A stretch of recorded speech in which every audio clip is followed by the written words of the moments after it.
Welcome back, healing family. That was cheesy. Okay, well, welcome back. I'm very excited about today's video.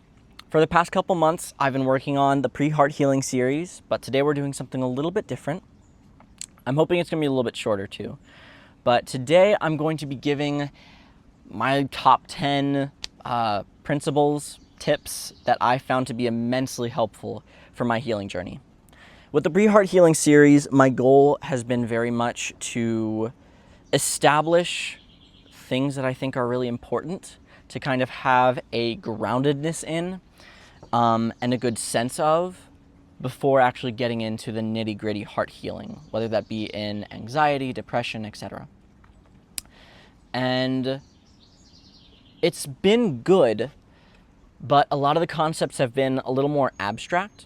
And so I wanted to try a video that was more of an overview of specific points and specific sort of like principles, philosophies, / just tips that I found to be extremely helpful that I wish somebody told me before I started my healing journey.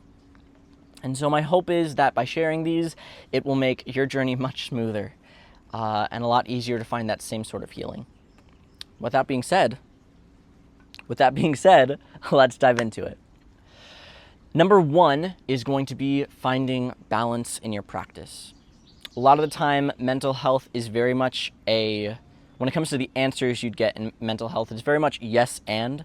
It's never an absolute yes or an absolute no. And this comes in the form of things like working and resting. It's always a balance between the two. When it comes to learning when to grieve and when to move on, it's about finding that balance. When it comes to grace that you have for yourself and when to healthily push through something, that's another place where you have to find balance. Because going too far into either one of those, it usually doesn't end up going well. And I am someone who has a very black and white mentality. I love my absolutes and I love my concrete things. And so that's a place that I found a lot of struggle in. And once I finally was able to let go of that control, and I still wrestle with it every day, but just being able to accept that that balance is necessary makes the journey so much easier. So highly encourage it. Number 2 is learning emotional maturity. I think it's really easy for this to become one of those things that you can become offended by. I know in the past when I've had a family member or a pastor or a friend talk to me on that topic, I would get very offended that they don't think I'm mature. They think I'm immature. And emotional maturity is, in my opinion, something that everyone on this earth deals with. I think it is very different than what we would classify as regular maturity. And what I would honestly define emotional maturity as is emotional maturity is your ability to be familiar with your own emotions to the point where you know what triggers emotions, whether that be happy emotions and joyful emotions, or that's sad emotions and angry emotions. And emotional maturity allows you to, 1, be familiar with those emotions, but it also allows you to know how to deal with them for yourself personally. So what do you personally do when you feel sad? On those days where you just feel sad? What do you do on those days where you feel maybe angry? What do you do when you feel happy? What things make you happy? It is basically a library. It is a collection of data that allows you to walk through life in a healthy way because you know, in a mature sense, how to deal with your emotions. It takes time. And actually, a really great thing that helps with learning emotional immaturity would be number 3, which is being a curious observer with yourself. This is, I would say, a very practical step in how to cultivate emotional maturity. And so what it means to be an emotional observer is, it is basically taking yourself outside of the situations, whether that may be a panic attack, whether that might be a fight with a family member or a friend. And it allows you to, without being soaked in the emotion of the moment, allows you to just observe from a purely collecting data standpoint of, I reacted this way. What made me react? What was the catalyst for this thing? What was said? What word was said? What sort of action was said? Why did I react this way? Was it because of something in my past? Was it because of I just personally don't like this type of topic that was brought up? What made the anxiety happen in the first place? Like, why am I anxious right now? And sometimes you won't necessarily have an answer. Sometimes it's really hard to observe in the moment, and sometimes you have to do it later, which brings me to number 4, which is journaling. Journaling is very much, if you've been in the mental health circles at all, people are going to tell you to journal. I know for a while I got sick of people telling me to journal, but I honestly do think it lives up to the hype. I think journaling is pretty dang solid. And you can journal in a multitude of ways. It doesn't just have to be, dear diary, today this thing happened. For me, I honestly really like writing my journal as if it's a letter to a friend. I will also usually do a lot of journal entries in a very flowery and poetry way, just because I like writing fancy words and it's fun to me. But I also feel like I get an artistic flow out of it, so that's also a creative outlet for me. But journaling allows you to just take all of the thoughts that can become so cluttered in your brain and just word vomit them out on a page. And when you do that, you're able to make connections and click with things that you might not ever have really been able to connect with while it was still such an abstract thought in your head. And so when you see it on paper, you're like, oh, these things make sense. This is awesome. Highly encourage it. Pick up a pen and paper. Just go for it. Journal. At the end of the day, word vomit, what things happened today? How did you feel towards those things? These are all great things to do to cultivate that emotional maturity I was talking about earlier. With number 5, and this is one of my favorites, which is with all concepts that you'll find in mental health, microdose them. Because mental health is a very, very dense topic. And a lot of the time, I think we can become so excited about addressing different topics, so excited at the aspect of never having to deal with anxiety again or depression again. Are you kidding me? Like, that sounds incredible. And so we want to do everything we can to eliminate those crappy things we experience in life. And so we will take on all of these different things and we will just implement every single exercise, breathing exercise, journaling prompt, everything you can think of at once. Something I found with healing my physical body last year when it fell apart is microdosing. And I honestly had no choice but to microdose, or else if I pushed it too hard and too much, my body would fall apart. And my muscles would actually start to... And so what I learned, what I had to do, is I had to microdose. And when I started to deal with mental health, I learned that I can just extrapolate that and apply microdosing to my mental health journey. So what that might look like, for an example, is for curiously observing, for cultivating that emotional maturity, taking 5 minutes a day at any point, whenever it best suits you, and just reflecting. What happened today? This thing happened, this thing happened. Whether it made you happy, whether it made you sad, why? Why did those things make you happy or sad? And sometimes it might feel like you're overanalyzing things. Sometimes it might feel like, why am I even asking these questions? This is stupid. Trust me, I encourage you to do it, because those small, just little microdoses, it gives you a taste of being able to just connect better with yourself. And when you're able to check something like that off your list, it encourages you and it gives you that dopamine hit that makes you want to go further. But if you try to do too many things at once, you're going to burn yourself out. So please, please microdose. Again, highly encourage it. This is a huge, huge thing that has prevented further burnout. And it took me a long time to figure this one out. Number 6 is learning to prioritize what needs addressing the most. So a lot of the time we can have an issue like anxiety, and we kind of take it at face value, and we will just try all of the superficial things that will fix anxiety, whether that is breathing exercises, whether that is whatever it might be, to address specifically anxiety.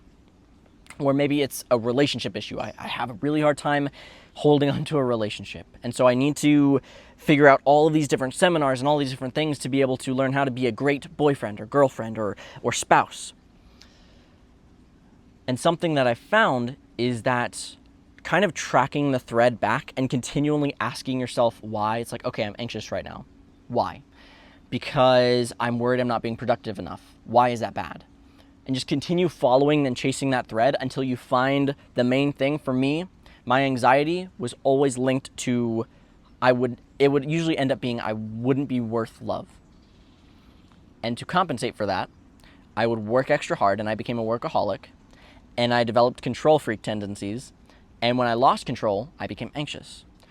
But if I only tried to address the anxiousness, there's all of these underlying roots that I never touched. And I might deal with the anxiousness, but eventually later on in life, because I never dealt with the actual foundational things, I basically got nowhere.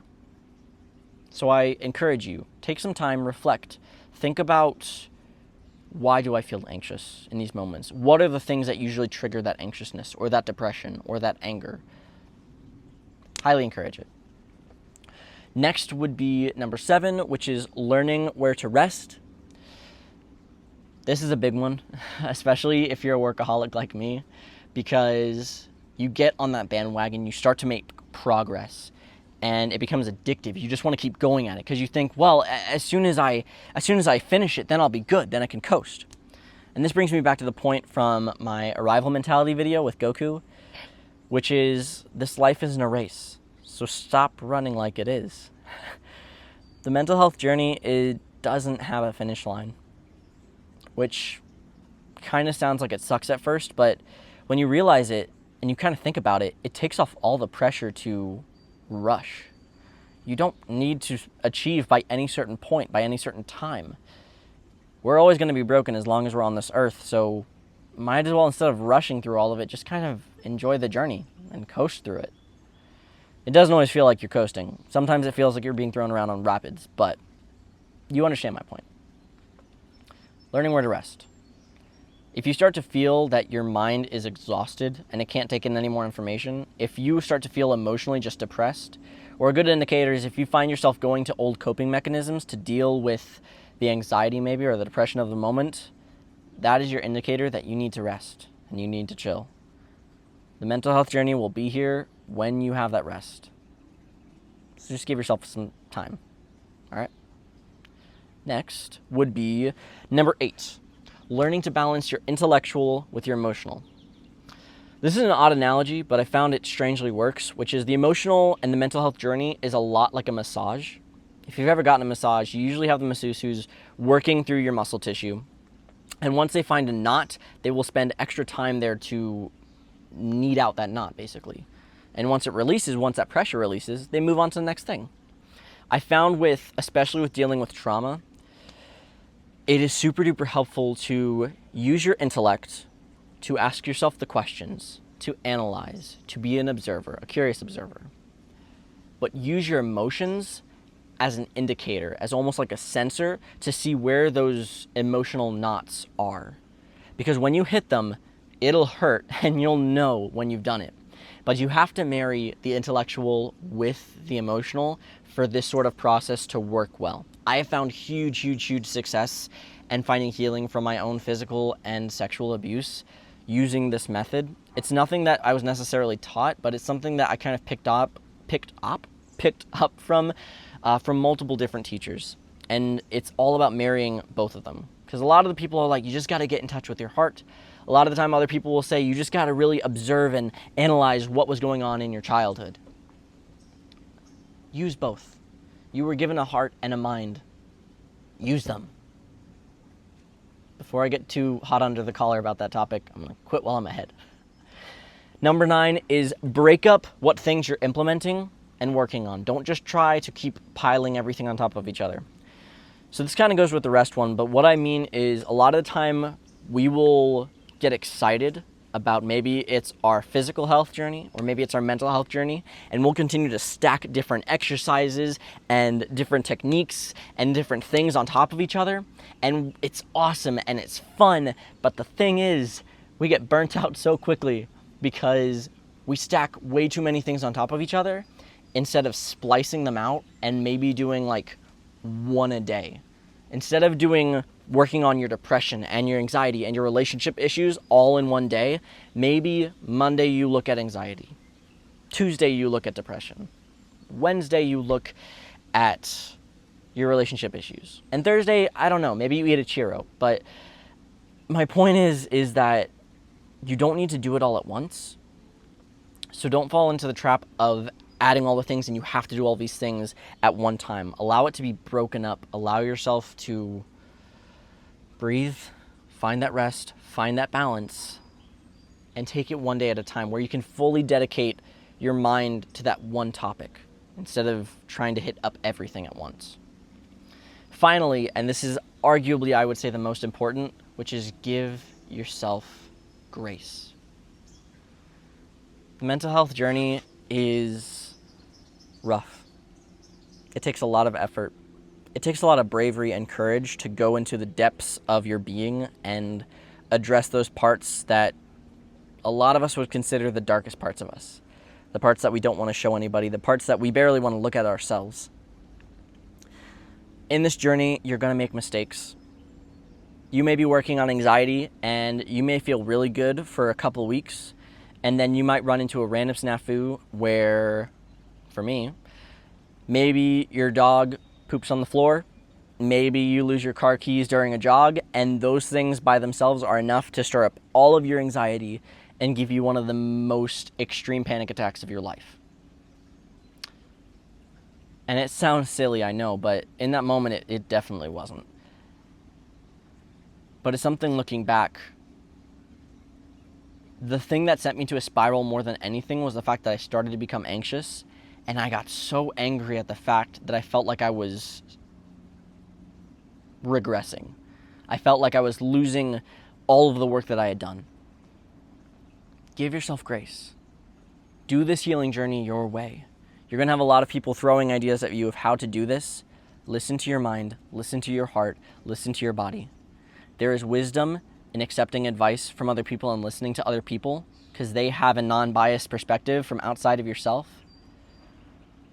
But at the end of the day, listen to your heart. Learn to listen to your heart, to your mind, to your body. Because they're going to give you a pretty accurate assessment, like a dashboard on your car saying how you're doing. Sometimes they can be misleading, but they are indicators that there is something going on. Don't compare your journey to other people.